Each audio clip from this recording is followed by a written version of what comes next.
Halo teman-teman semua, di sini kita akan membahas terkait uji Kruskal-Wallis dengan SPSS. Pertama, konsep dasar uji Kruskal-Wallis ini. Uji Kruskal-Wallis ini adalah bagian dari statistik non-parametrik.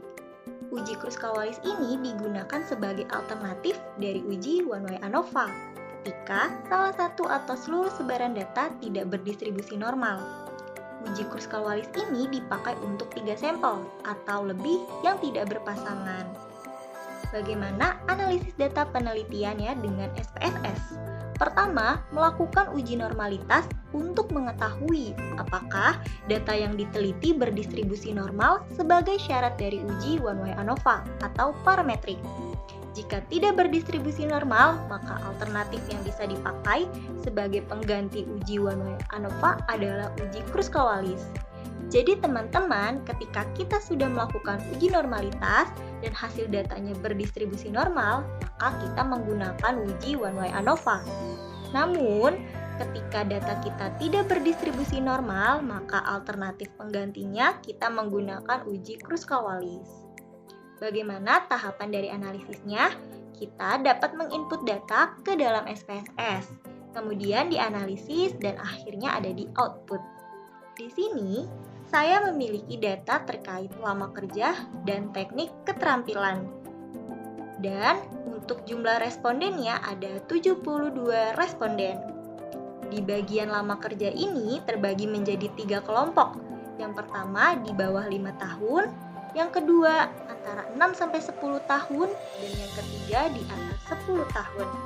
Kemudian data ini akan kita input ke dalam SPSS. Bagaimana caranya?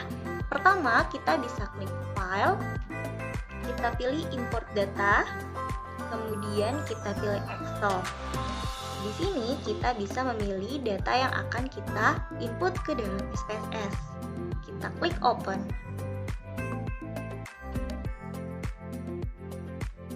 Baik, di sini kita pilih OK. Di sini sudah masuk ya datanya teman-teman, lama kerja dan teknik keterampilan. Langkah selanjutnya, kita membuat record atau mengelompokkan bagian variabel lama kerja. Caranya kita pilih transform, kemudian klik record into different variable. Kemudian kita masukkan variabel lama kerja. Kita buat nama baru, kelompok lama kerja, kita klik change, kita pilih old and new values. Nah, di sini untuk lama kerja yang di bawah 5 tahun, saya buat menjadi kelompok 1. Kita klik add, kemudian untuk lama kerja antara 6-10 tahun, saya kelompokkan menjadi 2, kita klik add. Dan untuk lama kerja di atas 10 tahun, kita kelompokkan menjadi 3. Kita pilih add. Nah, setelah seperti ini, kita pilih continue, kita klik OK. Baik, datanya sudah terinput. Kita bisa setarakan di bawahnya. Kita bisa ubah desimalnya menjadi 0, kemudian values-nya kita ubah sesuai yang tadi ya teman-teman. Yang pertama itu lama kerja yang di bawah 5 tahun. Kita pilih add. Kemudian yang kedua, lama kerja antara 6-10 tahun. Kita pilih add. Dan yang ketiga, lama kerja di atas 10 tahun. Kita pilih add. Kemudian setelah seperti ini, kita pilih OK. Nah, kemudian kita lihat ya teman-teman, di sini sudah sesuai. Lama kerja yang di bawah 5 tahun itu masuk kelompok 1, 6-10 tahun itu masuk kelompok 2, dan di atas 10 tahun itu masuk kelompok 3. Nah, selanjutnya kita akan melakukan uji normalitas. Bagaimana caranya? Pertama, perhatikan dulu. Di sini, dasar keputusan dari uji normalitas adalah jika nilai signifikansinya di atas 0,05 maka data berdistribusi normal. Jika nilai signifikansinya di bawah 0,05 maka data tidak berdistribusi normal. Mari kita uji normalitas. Caranya klik Analyze, kemudian pilih Descriptive Statistik, kita pilih Explore, kita masukkan kelompok lama kerja ke bagian Factor List dan teknik keterampilan ke bagian Dependent List. Kita pilih Plots, kita checklist Normality Plots with Test, kita pilih Continue, dan kita klik OK.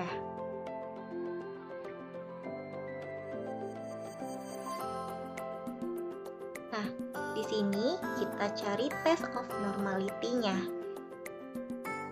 Kita sesuaikan.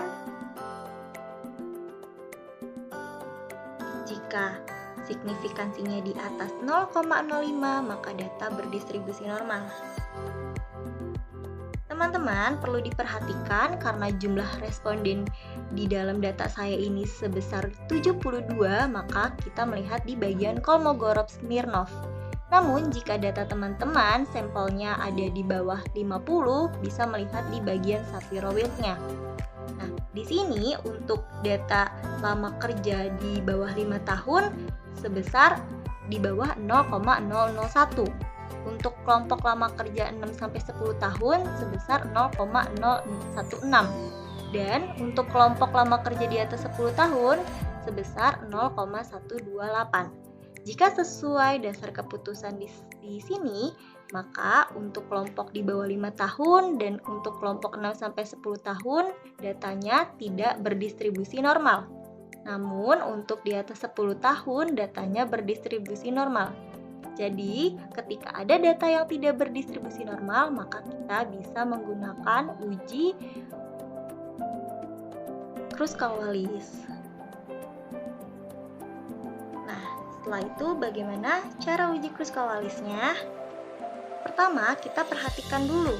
Di sini ada hipotesis terhadap penelitian, di mana H0 jika tidak ada perbedaan teknik keterampilan dengan lama kerja, dan HA ada perbedaan antara teknik keterampilan dengan lama kerja. Mari kita lakukan uji Kruskal-Wallis. Pertama, kita klik Analyze, kemudian pilih Non-Parametric Test, klik Legacy Dialog, dan pilih K Independent Sample.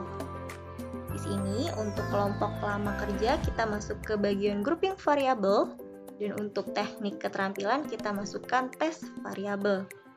Kemudian kita pilih Define Range-nya. Tadi yang kita sudah masukkan ada kelompok di bawah 5 tahun, antara 6-10 tahun, dan di atas 10 tahun, maka nilai maksimumnya 3. Kita klik Continue dan kita pilih OK. Nah, baik, di sini terlihat ya teman-teman hasil dari Kruskal-Wallis Test. Lalu, bagaimana mengambil keputusan dari uji Kruskal-Wallis Test ini? Yang pertama, jika nilai asimsiknya di atas 0,05, maka tidak ada perbedaan atau H0 diterima dan HA ditolak. Jika nilai asimsiknya di bawah 0,05, maka ada perbedaan atau H0 ditolak dan HA diterima. Nah, di sini kita bisa lihat bahwa hasil asimsik di data Kruskal-Wallis Test antara kelompok lama kerja dengan teknik keterampilan yaitu 0,027.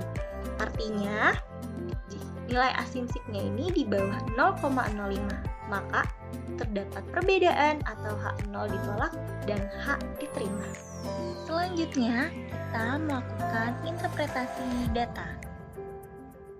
Di sini ditampilkan pada tabel ada untuk teknik keterampilan, lama kerja, kemudian di sini terdapat median, standar deviasi, dan p-value. Baik, untuk nilai median di setiap kelompoknya, kita bisa lihat di bagian deskriptif, di mana di sini ditampilkan nilai median dan standar deviasinya. Untuk kelompok di bawah 5 tahun, kelompok 6-10 tahun, dan kelompok di atas 10 tahun. Kemudian, untuk nilai p-value-nya, kita bisa lihat di bagian Kruskal-Wallis dengan asumsinya.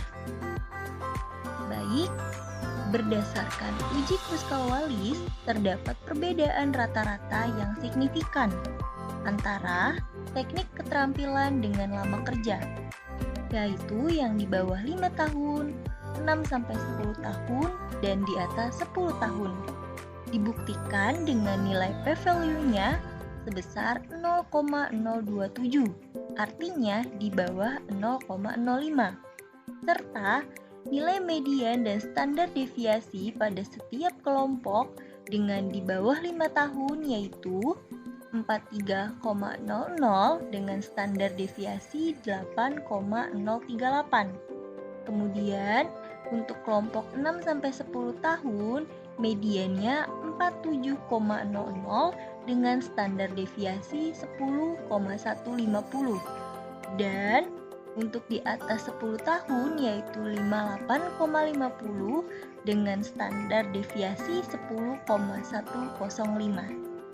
Sekian untuk uji Kruskal-Wallis. Terima kasih.